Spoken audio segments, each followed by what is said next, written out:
प्रदूषणयुक्त वातावरणात जगत आहोत। हे होऊ नये म्हणून मी इको फ्रेंडली हाऊस बनवायचा प्रयत्न केला आहे। नमस्कार, मी तनिष बाळकृष्ण गोंडे।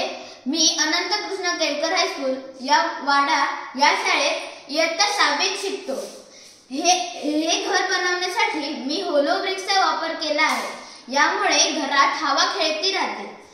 येथे मी मोठे खिडक्या व दरवाजे बनवले आहेत। यामुळे आपल्याला मुबलक प्रकाश मिळतो व विजेची बचत होते। येथे घरातील ओला कचरा या खड्ड्यात टाकला जातो।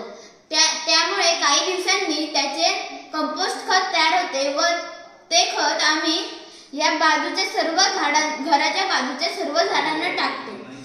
पुढे मी या घरावर सौर पॅनल लावले आहेत। ते सूर्यप्रकाश पडला की चार्ज होते। त्यामुळे आम्हाला घरात सौर ऊर्जा मिळते।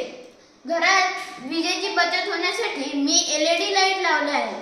या LED लाईटचा उपयोग आपण वीज बचत करण्यासाठी करू शकतो।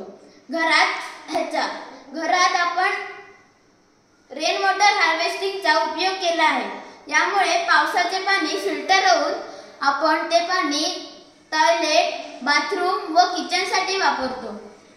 हे पाणी जाऊन परत फिल्टर होण्यासाठी या 3 बेडमध्ये जाते। पहिल्या बेडमध्ये केनी लीफी प्लांट आहे। हे प्लांट त्या पाण्याला शुद्ध करते। दुसऱ्या बेडमध्ये पान वनस्पती लावली आहे।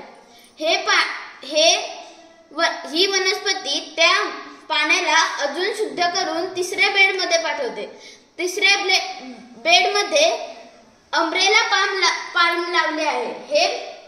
हे झाड पाण्यातील ऑक्सिजनची मात्रा वाढवते। त्यामुळे हे पाणी आपण परत वापरण्यायोग्य होते। पुढे हे इकडे तलाव बांधले आहे। या तलावात जास्तीत जास्त डास अंडी करतात। ते अंडी खाण्यासाठी या तलावात गप्पी मासे सोडले आहेत। त्यामुळे घराच्या आजूबाजूस जास्त डास फिरत नाही। धन्यवाद।